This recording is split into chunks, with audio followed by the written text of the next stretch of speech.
Good morning student, hope you all are good and healthy.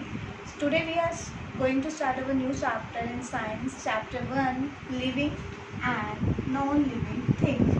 You have seen many things around you, for example plants, human beings, that is boy, girl, human, man, animals, buildings, sun, pen, birds, table, fan. There are many more things.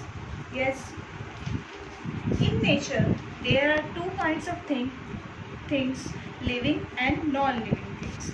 Now, we will differentiate between living and non-living things. Now, we will read characteristics of living things and non-living things one by one.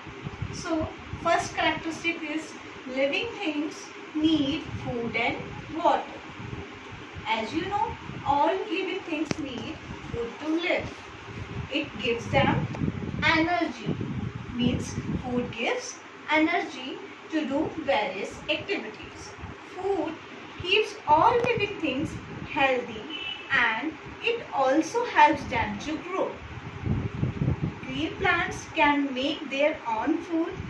They make their food using sunlight, water and air.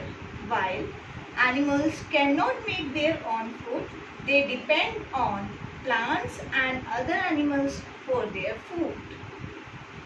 Non-living things do not need food and water. Now we will move on second characteristics of living things. Here it is, living things. Things that can move, eat, feed, grow, move on their own and reproduce are known as living things. Non-living things, things that cannot move, eat, feed, grow, move and reproduce. All living things are natural.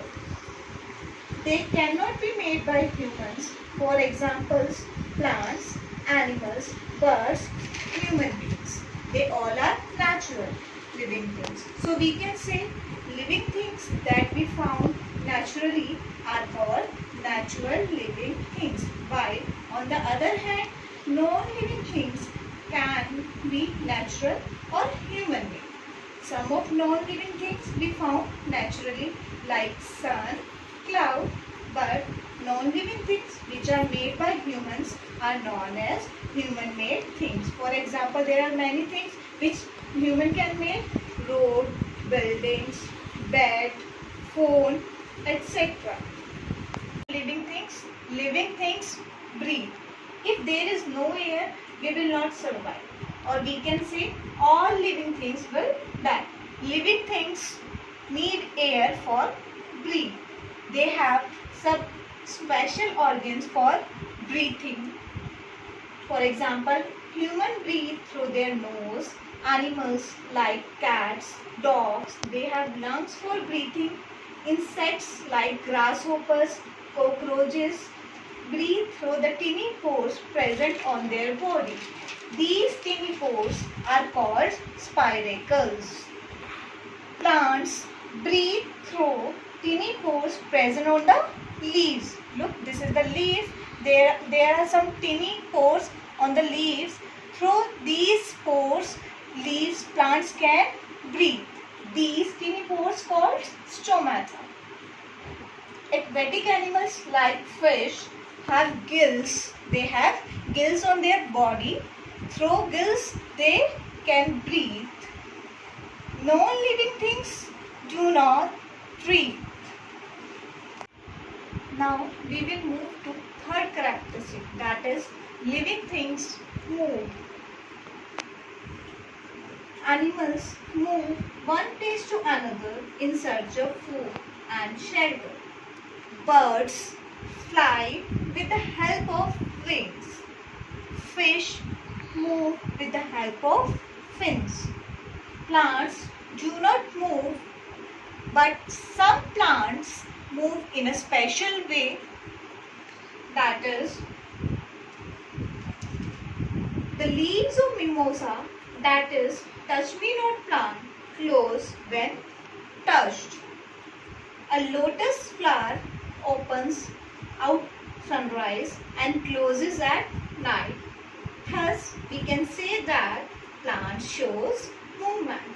But no living things do not move on their own. They move when someone moves them, like books, toys, etc. Now we will move to the fourth characteristics, that is living things can feel and respond to their surroundings. They can feel with the help of sense organs. There are 5 sense organs. First is eyes, nose, ears, tongue, skin. Now what are the function of these sense organs? Eyes has a sense to sight, nose has sense to smell, ears has sense to hear, tongue has sense to taste, skin has sense to feel.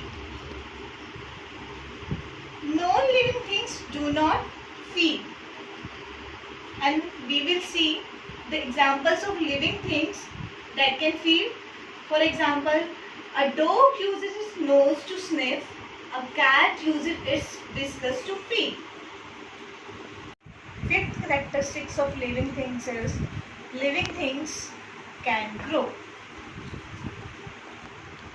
You must have seen your younger sister or brother when they were a small baby. They were much smaller then what they are today. All living things change their shape and size as they grow. A child grows into an adult. A seed grows into a plant. Now you can see this picture. These are the periods when a seed is growing into a plant. Now we will move to fifth characteristics, that is living things can reproduce. Living things have the ability to give birth to their own kinds. This process is called reproduction. Through reproduction, some animals or birds give birth to their own kinds. Some animals and birds lays eggs. Some animals like cats, monkeys, cow, dogs, humans, they give birth to their young ones. And the ability to give birth to their own kinds, this process is called reproduction. Now we will recall the important points of the chapter. In nature, there are 2 kinds of things, living and non-living things. Living things need food and water. They move, grow, feel and produce their own kinds. Non-living things do not need food and water. They do not move, grow, feel or reproduce their own kinds. All living things are natural, while non-living things can be natural or human beings.